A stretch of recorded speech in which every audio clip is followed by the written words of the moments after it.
In December 1952, a fog rolled over London so thick people couldn't see their own feet.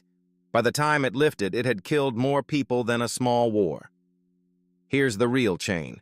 Post-war, London still ran almost entirely on coal, heating millions of homes and powering factories, all burning cheap, dirty, high-sulfur coal.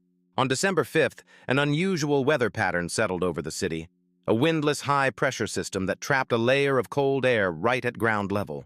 That trapped layer acted like a lid.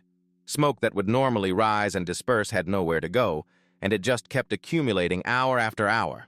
Millions of coal fires across the city fed directly into that trapped air, mixing thick smoke with the natural fog already rolling in off the river. The result was a thick yellow-black smog so dense that visibility in parts of the city dropped to just a few feet.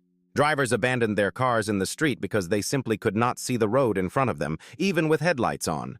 Pedestrians navigated by feeling along building walls, and some reported being unable to see their own outstretched hand.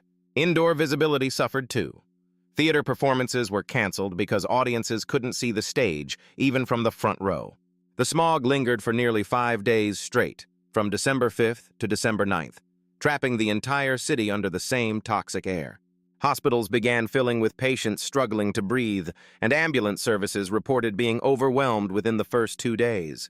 The sulfur dioxide and soot particles in the air were fine enough to penetrate deep into the lungs, triggering severe respiratory attacks. Initial official reports downplayed the crisis, at one point attributing the rising death toll to an unrelated flu outbreak instead. But the numbers told a different story. In the days the smog sat over London, mortality in the city spiked dramatically above any normal winter illness. Later scientific reanalysis, using records and data unavailable at the time, estimated the true death toll at up to 12,000 people. It remains one of the deadliest air pollution events ever recorded anywhere in the world, deadlier than many recognized natural disasters. Public anger grew as the real scale of the disaster became known, and pressure mounted on the government to explain how this had been allowed to happen. A committee was formed to investigate the smog specifically, tracing the crisis directly back to unregulated coal smoke from homes and industry. In 1956, Parliament passed the Clean Air Act, one of the first pieces of modern legislation anywhere in the world written specifically to regulate air pollution.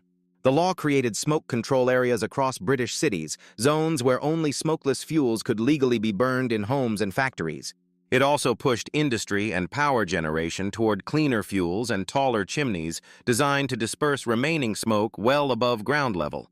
Within years, London's air measurably improved, and the thick coal smogs that had defined the city for a century became far less common. The Clean Air Act became a model studied by other countries, directly influencing air pollution legislation drafted in the following decades.